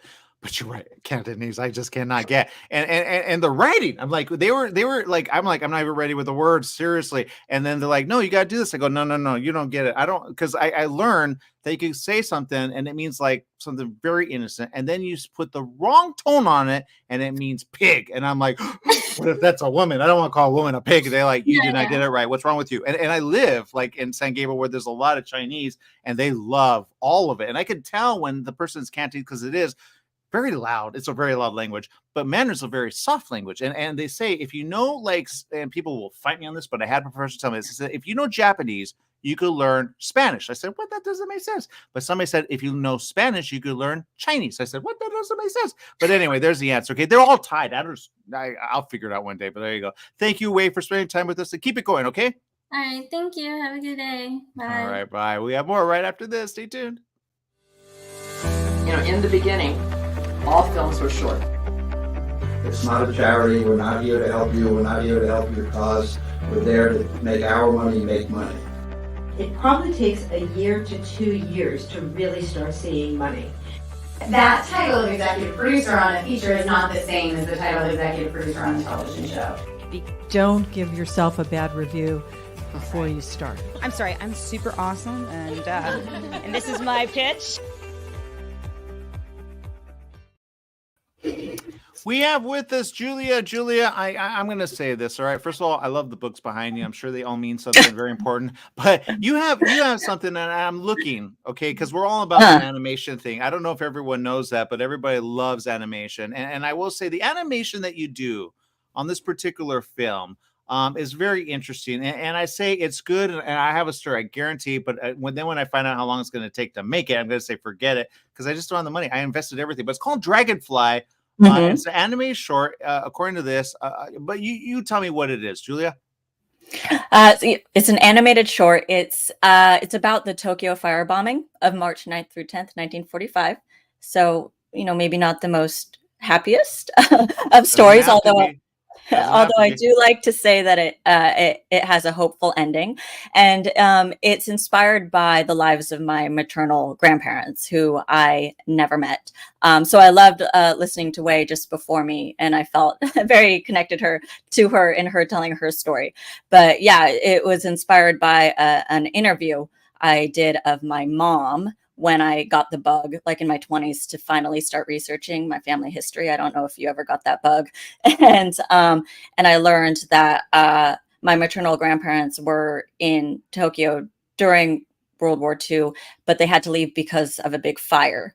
And then I just started researching what that big fire could have been, and it led me to this story. Okay, and I love this story. It looks like a book. I mean, it's just the way it's done. And how did you get? Okay, let's talk about the story because I think the story is more important. Let's talk about the story. And a lot of people don't know the story, but why is it kind of like something that people should know about? And when you heard it, did you go, "I know that story," or did you say, "I didn't even know that happened"?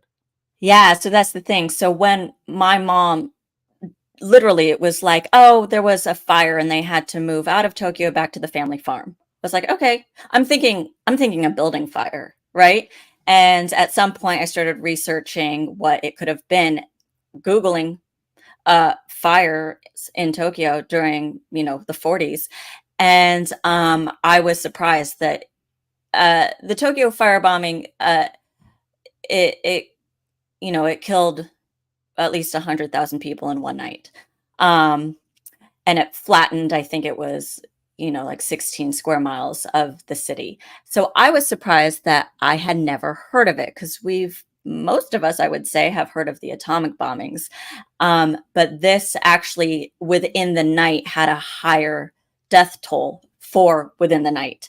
And I was really surprised that I had never heard of it. And I think part of that is what inspired me to write the story. It's the classic, lest history repeat itself. Like when we forget about these important moments in history, or when we never learn about them, then that is like setting us up for future, failure, future repeating of the same thing. And I think we've seen that over the course of, just my generation has seen that a couple of times, I would say. Yeah, there's a film. Not gonna lie, I never knew it. It's the Paris fires or something like that, and it was on Netflix. And they did a live action. It was really good, by the way. And I was like, I never even knew. Then I did research to go, there's a couple stories just like that. So, and here's the thing. And I think there are some stories on it, but to have someone so close to you, and you're like, I didn't know this was a thing. But then you go, wait a minute, and then other people go, no, I know the story because they know from someone else. But she has a different perspective, huh? Was there anything that you're like? Maybe that answers something, because sometimes they go, what started it and why was it that big and how did it kill? I didn't, the number is a really big number. I like, how is it? Because I'm not going to lie.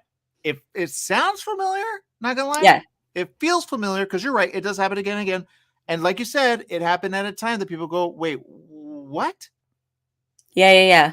Well, it was, I believe there were actually hundreds of fire bombings throughout the major cities in Japan during the time. And I don't know necessarily if this one had the most casualties, but when you think of it that way, it wasn't a one-time thing. There were hundreds of them during like the 1940s, 40 to 45. And it was napalm. It was bombers flying over, dousing the city with napalm, and then dropping incendiary bombs. So instead of bombs that explode, just little, I don't know how big they are, but bombs that are on fire. So when they land on the napalm, they just catch really fast. And during this time, Tokyo was largely built of wood. And it was also a very windy night. So all that together, and it just spread like so quickly. I think the city was flattened. That 16 square miles was flattened within about 4 hours, but just flattened. Yeah, it's wild.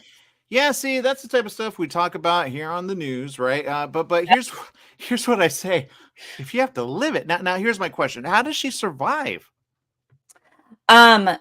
So in the story, and this is where it's like, I had to do a lot of research and sort of fictionalize. I don't know what actually happened. I don't know how my grandparents actually survived, but I did do a lot of research. And some of the common ways were either like laying down in ditches, which they had built ditches specifically for this reason, right? Or getting underwater.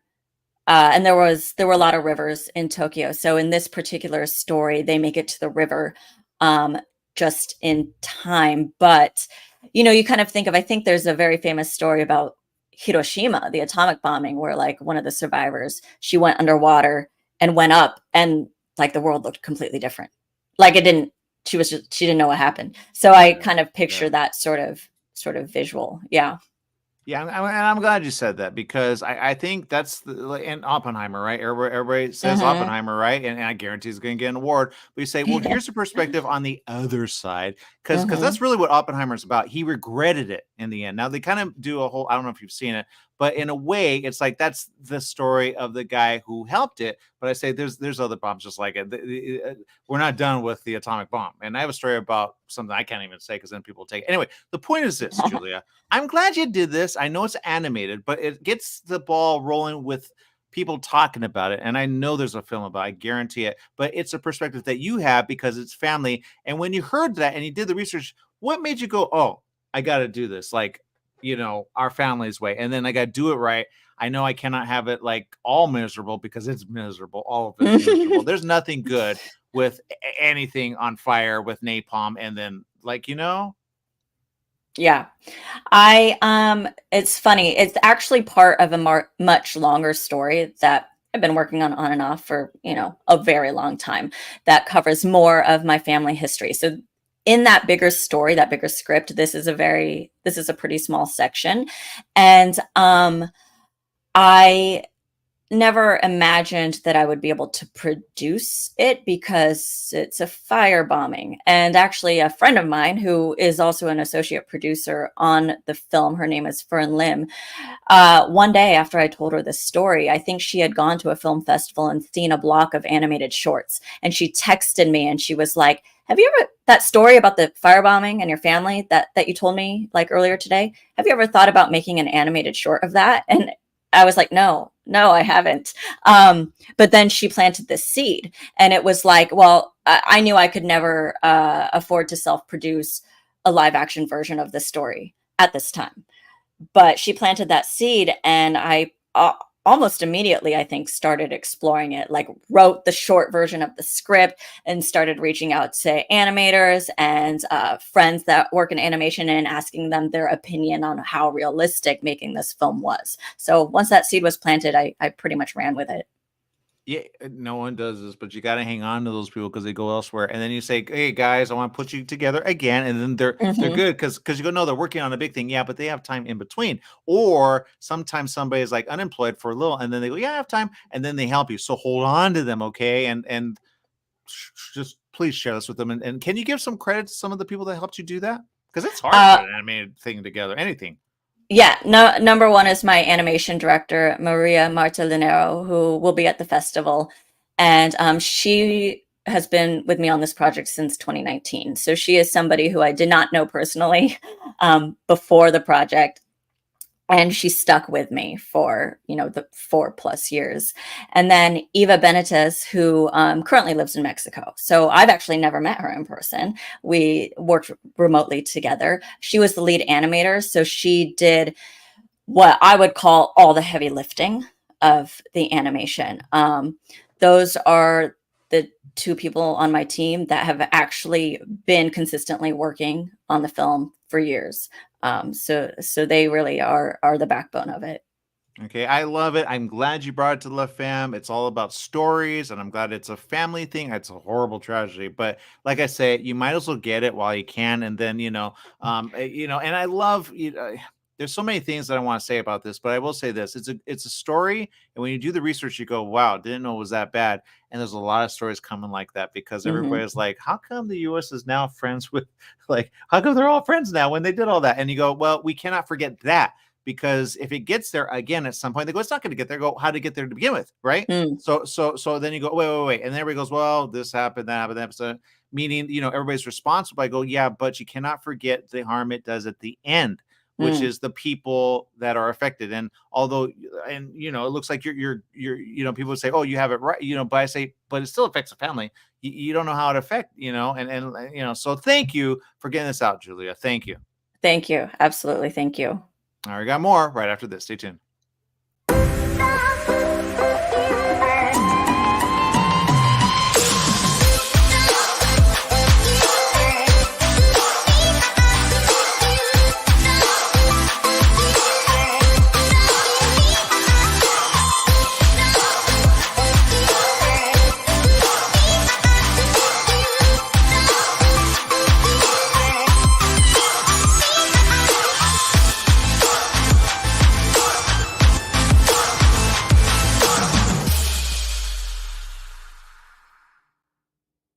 Morgan Middleton. Morgan, oh man, I love everything that you have right there with you. You have like a space. I go, that's a creative space. I've been seeing everybody's creative space. I love, people hate, but people are saying this all the time. They say, since the pandemic, we have seen each other the way we live. And now people are like, I want that home and I want that creative space. Well, what's it take to get what you got? Because your film, I don't even want to say what it's called because I'm going to butcher it up. And it starts with an E. Earl König. See, I would have butchered that up. Yeah. It's what? It's German. It's German. Yeah, I would have said Earl König, right? Dumb. Don't do that. Anyway, what's it about? Because it says it's a short taking a twist on something that some people know. I don't know it, but what's it about? So Earl König is about a father and a son and how they deal with gun violence and health inequities in their community. And it's actually based off of Schubert's art song, Earl König, and Goethe's poem by the same name. And in that art song and in that poem, it's a story about a father and son riding on horseback at night, and the son encountering the Earl König, or the Elf King, on their way home. And it's kind of about their experience with the Elf King and what the Elf King takes away from the family. Okay, see, how do you get a story like that? I haven't even heard. Have I heard this? Do you hear it? Does someone say, and you go, that's a story? How do you get these? Well, it's a very, very popular art song within the classical music community. So this is one of the songs that all baritones learn, in their undergrad days to help with technique and everything like that. And it's also something that anyone in a music history class might be tested on, and, give your interpretation of this art song, or listen to this art song and let us know what you feel about the performer's communication of it. Got it. See, the community would hate me. They do that. They go, how do you not know that? Seriously. And I go, I just don't know. I mean, sorry, don't hate me for it. Yeah. But here's the thing, and I love it, Morgan, because you bring it full awareness, and let's talk about the story, because obviously it's something, and La Femme, they excel at this in so many ways. And here's where I say this. They accept it all, man. This is, again, a short. I hate that word because it's people go, how short it? How many minutes is this? It's about 6 minutes and some change. It's actually about the same length as the art song. Okay. Wait, did you do it to the art song? Because I did do it to the art song. So my whole thing is incorporating classical music and presenting it to an audience in a way that they can consume it, appreciate it, and also see themselves in it. Okay, now I have questions on that. Would he have sued if he had the rights, the way they do? Do they sue on that? Because it's a classical piece. It's you could use it, right? It's not copyrighted. Even better. It's out of the domain. That's all the stories Disney did. They were all not copyright. So he goes, except Poppins. That's a good movie, by the way. Before Wall. Anyway, go check it out. But okay, so Morgan, good job on that. So you did a music video in a way, but a story your way with the music. Oh, that's Fantasia. They did it. Yeah. So there you go. So good job, Morgan. Keep it going. And there you go. What's next for you? What's next for me is hopefully more shorts along the same journey. I'm working on a chorus from Puccini's Madame Butterfly. And then I also have a book that just came out called Asteria, the Legend of the Fallen Star. So hopefully we can turn that into an animated short. All right. Now let's talk about, because everybody's doing, well, they're not all doing animated, and it's so expensive. The time it takes. My God, how long did it take to do this? Because people go, well, that's it. I mean, seriously, you go, dude, you don't know how long it takes to get there. But I say with there's technology out there that you can pull it together really quick, and they're doing motion capture. We have some people in the field of that, but they always want a lot of money. I go, my God, guys, and they're doing it where you can actually do it right in front of you. You hook up a camera. And then you put the stuff on, and then you animate like right there. Are you guys doing anything like that? We're not doing anything like that as of right now, because yes, that does cost a lot of money, first off, but we do have our book out. So we're kind of using that as our proof of concept. And, for the short for Erlkönig, that actually took quite a bit of time, because instead of a singer, we used a spoken word poet. So not only did we have to kind of get the basis of the song together, but we had to match the poetry up with the musical beats of the piece, and then layer on the story on top of that, so that everything kind of came together when we filmed. So that was a 9-month process with just me writing the short, and then having, the poet come in, and then us kind of collaborating and working on it, and kind of trying to figure out moments where we could stretch the music to allow for, the actors to have their own moments, for the poet and the poetry to be delivered in a way that could connect with audiences, and still have those beats. So that took a very long time, but I mean, I just couldn't be more thrilled with the results. Well, I love it, and good job. Sometimes people say, well, is there something like when it comes to style, and is it, has anyone seen it and they say, oh, wow, like I want to do something with you? Yes, actually. Yes. And I think it's because of the trust during the collaboration process. Classical music is very dramatic, right? I mean, everything with opera is just big and it's grand, and art songs are just smaller, shorter versions of operas in some instances. And, people feel like they have the freedom to give their own voice in those moments. And when you're able to do a film where it feels like everyone's voice is being heard and you're capitalizing on that emotion, it really draws people in. Yeah, and I'm glad you, because sometimes people, and when they study it, you go, why? And then people go, no, there's something you need to know. And I go, well, in a way, even the ones who did the music, they didn't know you're going to have to study the history, but they go, no, there's something about it. I go, there is, but, and then I go, wait a minute, go with the new people that actually do some music. Like we just had somebody on talking about Depeche Mode, but you go with we have so many artists that we interview that are doing songs right now, and they appreciate. Oh, give you a perfect example, monkeys, right? I don't know, it's not called monkeys, but they have monkeys in it. They go dun dun, and they say they're not monkeys, they're monkeys. But anyway, you could do one with the artist. Would you do one with the artist if you were hit up? Oh, yeah, for sure. I mean, one of the things that I love about, the stories that I'm trying to tell within this series, which is entitled The Stories of Us, is that it's using different artists and different storytellers to tell individual and unique stories, either for themselves or for their communities. So though I used a spoken word poet for this piece, for the next piece I have down the line, I'm using a doo-wop group and a composer. So, I mean, there's so many different types of artists that can contribute to these stories. It's really, anything for the taking, anything goes.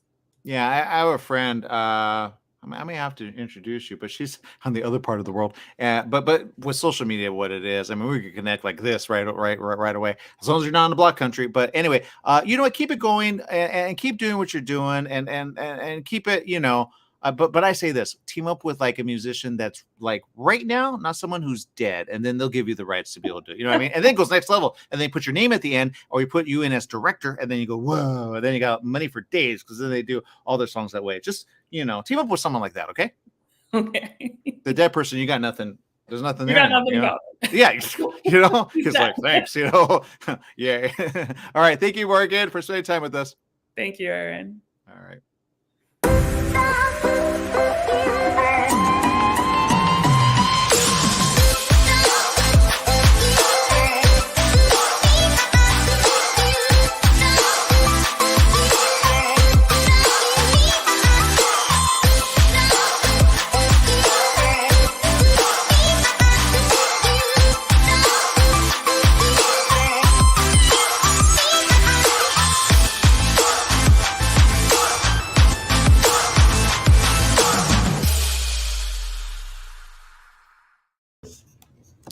Patricia with us. Patricia, man, I got so many questions on this. Hello. I have so many questions. I'm so sorry. You're like, I did not know I was going to have these many questions. And it's honestly in what you put in it. But let's talk about the title first of all. But I want to talk about what made it possible, because no one knows, and we've had them on the show to talk about it. It's Google. Now, I know this is nothing Google related, but in a way they made it possible for you to do this. What was that moment like? And the name of it is Please in Spanish, right? Yes, Please in Spanish. Yeah, so interestingly enough, Google, so there was a requirement to receive this grant. It was the 2022 Women in Film times plus Google Shorts Lab, which I'm a fellow of. And the one requirement is that you had to use the Google Voice to use a command in the actual in your short. That was the only requirement of it. But yeah, so I am a producer. I've been a producer for 10 to 12 years, and this was my first foray into directing and writing. So this competition came about. It was a Shorts Lab program, and I applied with a script that I wrote, and I was awarded a grant. Okay. So I was one of 3 fellows.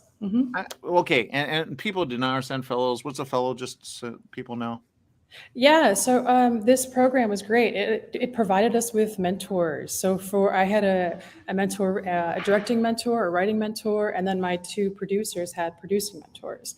So they helped us, not only our mentors, but actually Women in Film provided a lot of support. So they helped us throughout like the entire process, from pre-production to production to post. Okay, and I'm glad you said that, because and it's so much, because I have people in like universities that go, it's so much more than that. But Google is very important. The reason I say that is Google needs to keep investing. I know they have things every single year, and we've had Google. We even had maybe it was the other one. Anyway, we had someone big, because they said there's universities that they want really, like, it was called super universities. That's what they're trying to do in super schools, right? They had that, and we had them on the show, and you know, but the point is this. Let's talk about the film, because you would you have done this film if they didn't make it possible, or was it always sitting there? You go, why not? Like, because I see people all the time, they come across these and they go, I'm never gonna win, you know, like it's a shot in the dark, and you go, you could win, just do it. So what made you do it? And then when it got there, you're like, oh my God, did you think they were gonna, like, because I'm sure you thought there's so much competition. Oh, of course. Yeah. And especially not having any directing experience, it was very much like, I'll try and I'll see what happens. And I think I submitted it like on the very last possible day, just because it was like one of those things where it's like, you know, should I really spend my time on this application? Because all these applications do take a lot of time, you know, and they're definitely incredibly competitive. But this was the first thing I've actually ever applied to in this way. And I was basically just like so surprised and excited when I actually got the call for that, because there's different rounds you have to get through. So just even the first round, I was like, if I don't get any farther than this, then I'm happy. Yeah. It's that's why I know a lot of people just don't. So I say do, and you know, but okay, but don't let it sit there. Okay. And I'm glad it's here with LaFemme. I'm glad you put it in there, because it is a talking point, guaranteed. Because then they go, oh my God, that's why, you know, because a lot of people that are they're learning, they should do this, because it's kind of like, but it's not a scholarship type program, because if you did it yourself, how much would it have been financially out of your pocket? That's a good question. So I was awarded 30 grand to make the short film. And like you, I think you asked before would I have made it? I don't think I would have, you know, I don't think that I would have been able to make it with support, without the grant program. Because you want to be able to, you obviously want to have people on board that really want to be a part of the project, and you also want to pay them well for it. You don't want to have to ask everybody to do stuff pro bono. So it was very much a product of the grant that I was provided. All right, and I'm glad you said that, because again, that's $30,000, man. You know, that's a lot of money. I say that's a vehicle. I got to have a vehicle right there and then. But you put it to something, and I say, where's the money there? They go, it is not for that. It is for, and it really is about art. And it goes so fast. But I say this. But I would say this. Google, how come it's not up on YouTube? You should promote that. Or is it going to be on YouTube as well? Yeah, so I'm kind of working. So it's going through the film festival circuit right now. So I'm looking to do, looking at distribution for it, something like Shorts TV, or potentially one of the YouTube distros like Amuletto, or what's a good one, Shorts of the Week, that kind of thing. But yeah, so that's something that I myself am working towards. I'm glad you're saying that, because a lot of people, you don't understand this. I binge watch YouTube, okay? And people don't even understand Yeah. this. And I say this, but you need to be aware of this.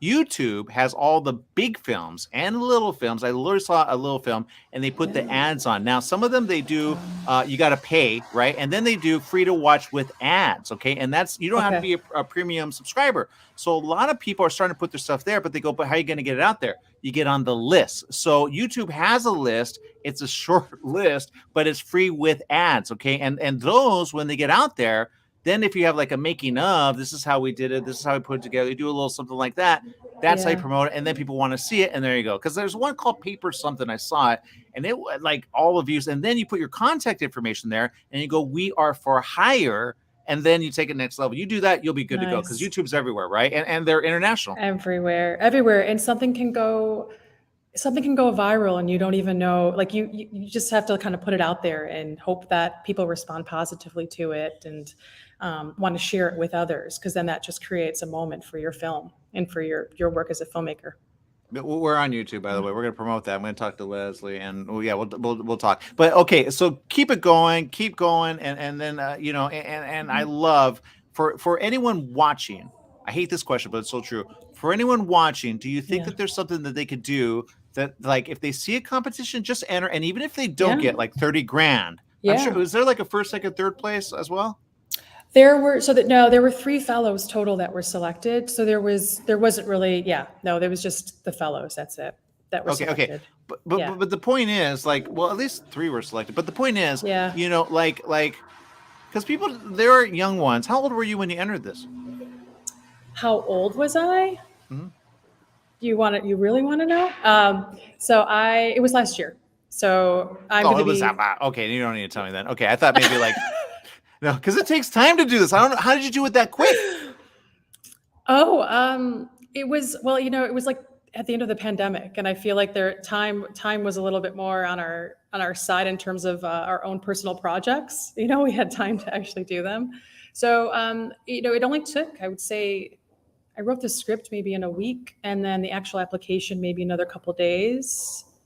Well, maybe more than that. Sometimes those essays could take a while. So maybe like 3 days, 4 days. Which is still a lot, at the end of the day. Scriptwriters everywhere are like, how do you do it in a week, seriously? And then get it made right away in a competition. Like, they're like, I'm going to go look at that, crazy. Right? But anyway, I say keep it going in one way or other. Have it ready to go. I have scripts ready to go for that reason. I see the competition. Amazon. Nice. Amazon recently, Amazon did something, and they kind of closed it off, but they had a submission process, and then they disabled it. I don't know why, but they should bring that back, because they're doing all the films. But I think other ones are going to do that. Netflix did it for a while. Now they're out of money because they're spending all the big budget stuff. But at some point they go back, and then I think HBO is probably going to do it. And I think a couple others are going to do it. Maybe Showtime will do it, because they're struggling because all the big ones are not getting produced. And then they have shorts. HBO has a short program as well. I know Leslie probably knows the contact. So talk to Leslie. She'll connect you, and then, I'm sure you'll figure it out. Okay. That'd be amazing. Yeah. Yeah. Then you keep it going. Oh, for sure. Yeah. I'm excited to keep it going. This is this is the catalyst for me. Well, I'm glad you entered, and I'm glad we're here to talk about it, because otherwise we wouldn't have it done. What would you have been doing if you didn't get it done? I love producing, but I definitely think still basically be producing and not being able to stretch sort of my creative arm in the directing world or the writing world, which is such a joy. I feel so lucky to be able to do it. Yeah, you got 30,000. You should be. I mean, other people are like, you know what I would do with 30,000? Anyway, Google, keep it going. I guarantee Google wants their own film festival. I think they did it for a while, but anyway. And ask them what technology you can use next time that Google has other than the voicing, because they were trying to promote the voicing. I guarantee they're looking for a commercial. But you say, what technology do you have that can help me go next level? Because they have AI. I don't know what's about AI, but it does really good when you put in the character and then you make it do things. I know they have it. They're sitting on it. Google Labs, that's where it's at. All right. Thank you very much, Patricia. Yeah. Thank you. Thank you so much for your time. Absolutely. Okay. More right after this. Stay tuned, and we will be right back.